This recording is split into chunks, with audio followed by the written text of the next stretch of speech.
static always came first, a low, persistent crackle that seemed to seep into my very bones. Whenever I drove past the outskirts of my hometown, my old radio would abandon the usual music and chatter, succumbing to eerie whispers that no one else could hear. Locals spoke in hushed tones about the Black Mile, a stretch of forgotten track next to the abandoned Station 13, where strange disappearances were whispered but never confirmed. Last week, driven by a gnawing curiosity I couldn't shake, I found myself pulled down the narrow road leading to that very platform. The station sign hung crooked and battered. STN 13, outbound only.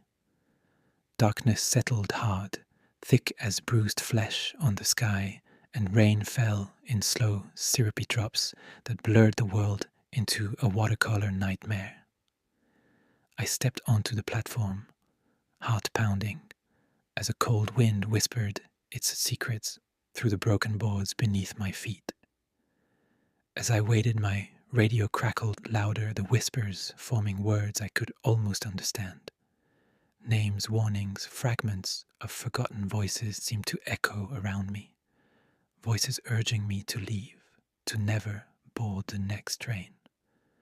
My flashlight cast a trembling beam over the rotting timbers and abandoned luggage forgotten in the rain-soaked shadows. Suddenly a suffocating silence swallowed the night. The world seemed to hold its breath as the rain's pattering ceased abruptly. From within the swirling fog, an impossible soundless train moved like a ghost, coiling into stillness beside the platform. Its black metal was slick and rusted, its doors sealed against the night, wheels silent against the rails. On the platform, the figure of a conductor emerged. He wore a uniform faded and threadbare with the passage of forgotten years. His eyes were endless voids, swallowing all light and warmth. He raised a pale, trembling hand, beckoning silently before his cracked lips formed the words, "Ticket, please." His voice scraped through the chill, echoing into the void. I climbed aboard, and the atmosphere inside the carriage shifted instantly, the stifling cold pressing in from every corner.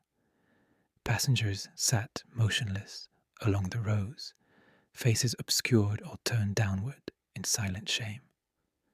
Their breaths rose and fell in a slow, erratic rhythm that matched the flickering cabin lights, pulsing like the heartbeats of the spectral train.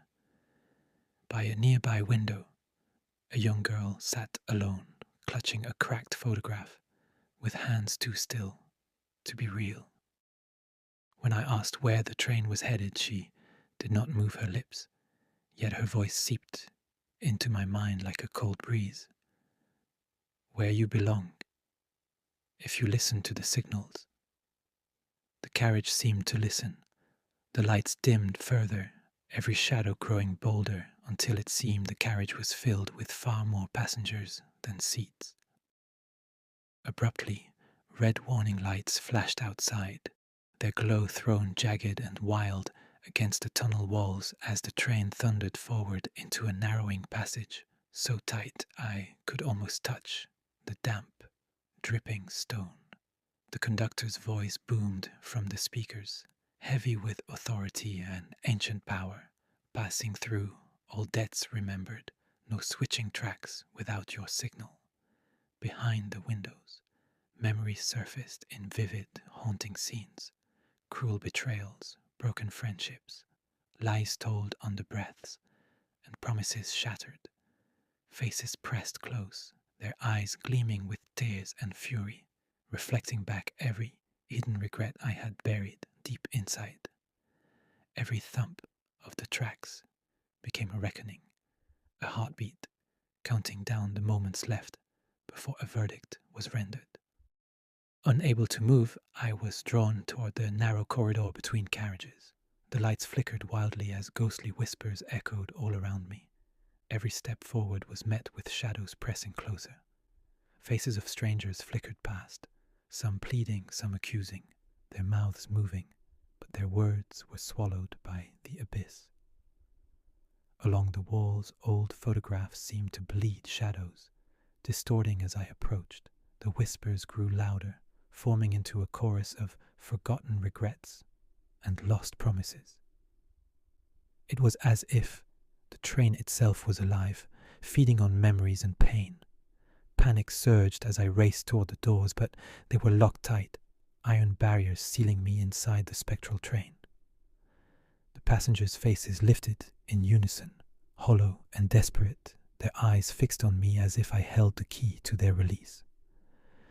Ahead, a thick sheet of glass separated me from the conductor, who now stood by a panel of ancient switches, his fingers poised to pass judgment.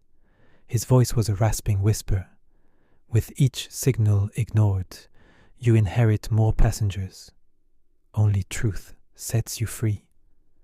Will you flick the right switch? Trembling, I reached out. The moment I pressed the switch, shards of glass exploded outward like splintering ice. A fierce wind swept through, extinguishing all light but a savage red glare. The cries of the lost echoed down the carriages, mingling with my own, as my sins and failures tore through the veil between worlds. When the chaos ceased, I found myself alone on the cold, damp rails behind Station 13. The haunted train had vanished, leaving no trace of its passage save for a fragment of cracked photograph clenched tightly in my hand, the very same one the girl held aboard. As I looked up, my own reflection wavered in a puddle, shattered into dozens of whispering faces, all watching silently. Nearby, my old radio sputtered to life, with that familiar crackle and hiss, a voice drifting through the static. Next train arrives at midnight, remember the signal. Days passed, but sleep eluded me. Every night, shadows crept into my room. Every whisper, every flicker of light seemed to echo a warning or a call to return. Friends noticed my growing distance, the haunted look in my eyes. I couldn't tell them the truth, that the boundary between the spectral train and this world was thinning, that the next ride would come for me soon. I found myself drawn to the edge of town each night, waiting for a glimpse of the impossible train that rides the Black Mile. Deep inside, I know the truth. We are all passengers on a train, bound by the weight of our regrets, signals flashing in the darkness, urging us to confront what we've buried. Whether we ride willingly or are swept aboard, the line between this world and the next blurs. Have you ever ignored a warning sign or felt watched on an empty train? Maybe, like me, you've missed the signal.